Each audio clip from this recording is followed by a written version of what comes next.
بقي عندنا تنبيه ذكره إمامنا الجزري ختم به أبياته عندما قال: وأخف تكريرا إذا تشدد. التكرير صفة من صفات الراء مرت معنا، وهي ارتعاد اللسان ارتعادا خفيا عند نطق الراء. هذا صفة ذكرها سيبويه وذكر غيره.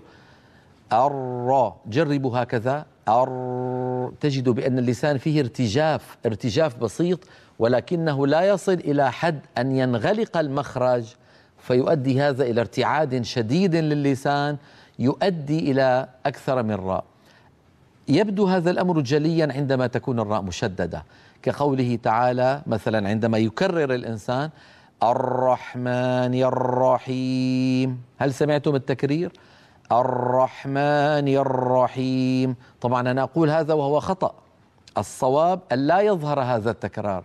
قال إمامنا الجزري رحمه الله: وأخف تكريرا إذا تشددوا. طبعا إذا تشددوا، إذا أيضا لم تشدد لازم الإنسان يخفي التكرير مطلقا. يعني ما يقول مثلا كفروا الرو، ما بصير يقول الرو، ولا يقول مثلا رمضان، كل هذا لا يصح. لكن كما ذكرت لكم عندما قال أخفي تكريرا إذا تشددوا، لأن الإنسان أكثر ما يخطئ في هذا الأمر في حالة التشديد. نسمع كثيرا من بعض من يقرأ يقول بسم الله الرحمن الرحيم، فينطق عدة راءات في الراء المشددة. هذا لا يصح، أرجو الانتباه إليه، فقد نهى عنه الأئمة. ما قلته نراه في اللوحة الأخيرة من حلقة اليوم، والتي يقول فيها إمامنا الجزري رحمه الله في البيت 43: والخلف في فرق لكسر يوجد وأخف تكريرا إذا تشدد. نرى على اللوحة تقدم أن التكرير هو ارتعاد طرف اللسان بالراء ارتعادا خفيا. شو سببه؟ نتيجة ضيق مخرجها. إذن ضيق المخرج، توضع اللسان بوضعية معينة هو الذي يجعل اللسان فيه شيء من الارتجاف الخفي. وقد حذر ابن الجزري القارئ هنا من المبالغة في التكرير المؤدي إلى ظهور أكثر من راء.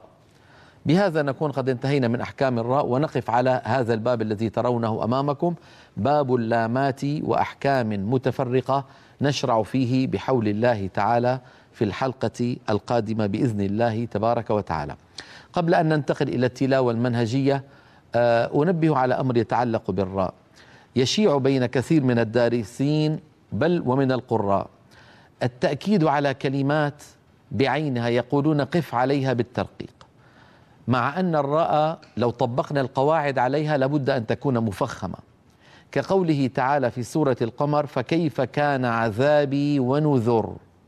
فالراء ساكنة قبلها مضموم. إن كانت الراء عند الوقف على ونذر الراء ساكنة وقبلها مضموم، إذا طبقنا القواعد علينا أن نفخمها. لكن بعض الشيوخ قالوا هنا ياء متكلم محذوفة، وأصل الكلام ونذري، فكيف كان عذابي ونذري. فقالوا إشارة إلى هذه الياء المحذوفة نقف بترقيق الراء، فيقولون ونذر ونذر، فيرققون الراء مع أنها ساكنة مسبوقة بضمة. هذا الأمر لا أستسيغه أبدا، لأنه نظر إلى أصل الكلمة وإلى أمور ليست أمامنا، ليست منطوقة. ولو أردنا أن ننظر إلى أصل الكلمات كلها فلماذا لا نقول والعصر ونرقق الراء؟ لأن أصلها والعصر مكسورة. لماذا لا نفعل ذلك؟ لماذا لا نقول خسر ونرقق الراء؟ لأنها في خسر أصلها مكسورة ومرققة. إذن كما أننا لم ننظر إلى أصل والعصر، بل نظرنا إلى الذي أمامنا الآن. ما الذي أمامنا الآن؟ راء ساكنة قبلها ساكن قبله مفتوح، والعصر خسر راء ساكنة قبلها ساكن قبله مضموم، ففخمنا. فكما أننا نتعامل مع الكلمة التي أمامنا نتعامل مع ونذر مع الكلمة التي أمامنا، راء ساكنة قبلها مضموم. فيعني بعض الإخوة يحلو لهم، سبحان الله، في ناس بيحبوا الإغراب، صدقوني. يعني بعض الناس الله يهديهم من خلال معرفتي وخبرتي يعني يذكر الأحكام الخاصة قبل ما يذكر الأحكام العامة. تجد بعض الناس يتشبثون بونذر مرققة، أول الليل إذا يسر مرققة مع أن الراء ساكنة وقبلها ساكن وقبله مفتوح، يقولون يسر وينبهون الطلاب عليها قبل أن يشرحوا للطلاب أحكام الراء. هذا سببه طبع في الإنسان حب الإغراب، والإغراب معناه الإتيان بالغرائب، فأنا لا أحبذ هذا ولا أراه. أرى أن تطبق القواعد على كلمات القرآن من أوله إلى آخره كما رويت. سمعت ونقل لي عن بعض الشيوخ المعاصرين أنه يقول هذا في النشر. ها هو النشر أمامنا أيها الإخوة، قد رجعنا إلى كتاب النشر وإلى باب الراءات في كتاب النشر وقرأته كله ما فيه تصريح بأن ونذر فكيف كان عذابي ونذر عندما نقف عليه تكون مرققة، ولا فيه تصريح بأن والليل إذا يسر تكون الراء مرققة، إشارة إلى ياء محذوفة أصلها يسري. كذلك الأمر ومن آياته الجوار، يقولون الجوار مرققة الراء، ليه؟ قال أصلها الجواري. طب أنا مالي ومال أصلها، أنا إيش في أمامي راء ساكنة قبلها ألف قبلها مفتوح، إذن أفخم. هذا الذي أراه والذي قرأته على شيوخي، مع أن بعض الشيوخ الذين قرأت عليهم كانوا يميلون يعني لا يلزمون لكن يميلون إلى ونذر، يميلون إلى يسر، يميلون ميلا لكنه ميل غير ملزم. أنا لا أرى ذلك، لأنني قرأت على غيرهم من الشيوخ بتطبيق القواعد على الراءات في كل القرآن. هذا طرد للقاعدة وأسهل على الطلاب. وما يعني إيش الفرق العظيم هذا بين ونذر؟ بالله عليكم إيش هذا الفرق حتى نشوش الطلاب ويعني نشغل بالهم بأمر؟ دعوهم يتدبروا القرآن، دعوهم يتفكروا في المعاني. يعني بدل ما ينتبهوا له ونذر إنه مرفخم، ينتبهوا إلى قوله تعالى فكيف كان عذابي ونذر. نسأل الله العافية لنا ولكم، ونعوذ بالله من عذاب الله ومن عقابه. اللهم اغفر لنا وارحمنا يا رب العالمين. إذن أنصح إخواني الذين يدرسون القرآن ويدرسون علم التجويد، أرجوكم ثم أرجوكم بسطوا علم التجويد للناس، سهلوه في العرض، لا تكثروا من القواعد التي يعني لا طائل تحتها أو الجدوى منها بسيطة والجدوى منها محدودة وقليلة، لا تشوشوا أذهان الطلاب. يعني لو تتصورون أيها الإخوة كم يأتيني من التليفونات إنه يعني شو مثلا يحيي ويستحيي ولمحيي الموتى، كيف يوقف عليها بلاء ولا بيائين؟ هذه سببها بعض إخواننا المعاصرين هداهم الله وجدوا في كتاب الأستاذ العظيم الشيخ عبد الفتاح السيد عجمي المرصفي رحمة الله تعالى، صاحب كتاب هداية القارئ إلى تجويد كلام الباري. هذا إمام عظيم عرفته عن قرب وأكن له المحبة والتقدير. يقول في كتابه عندما تعرض لهذا الموضوع يحيي ويستحيي، قال أنه يعني هل يوقف عليها بياء ولا بيائين؟ لأنها في الخط بياء واحدة. وسبق أن قلت في برامج سابقة إن العرب لم يكونوا يجمعون في الخط بين ألفين متجاورتين ولا يائين ولا واوين، فيحيي ويستحيي يكتبونها بياء واحدة اكتفاء ويلفظونها بيائين.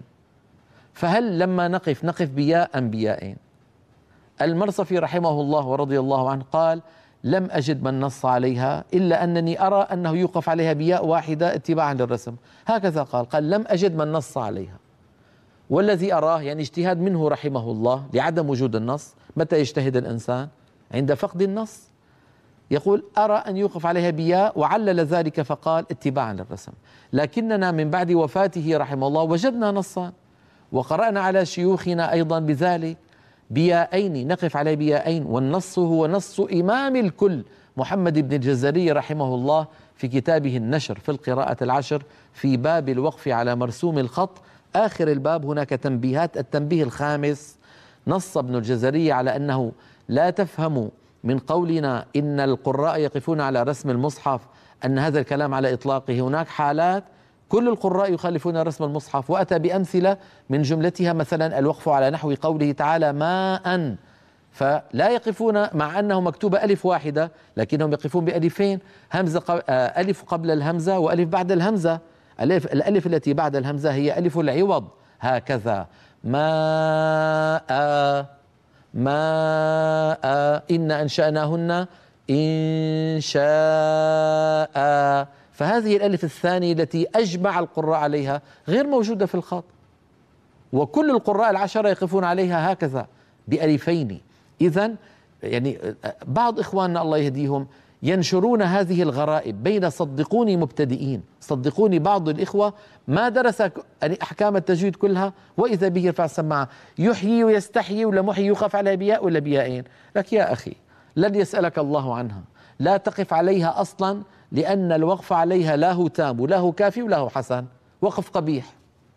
لو قلت علي مثلا إن ذلك لمحيي، ما هذا الوقف؟ قبيح، لا تتعمده، لا تتعمده، وصل الكلام.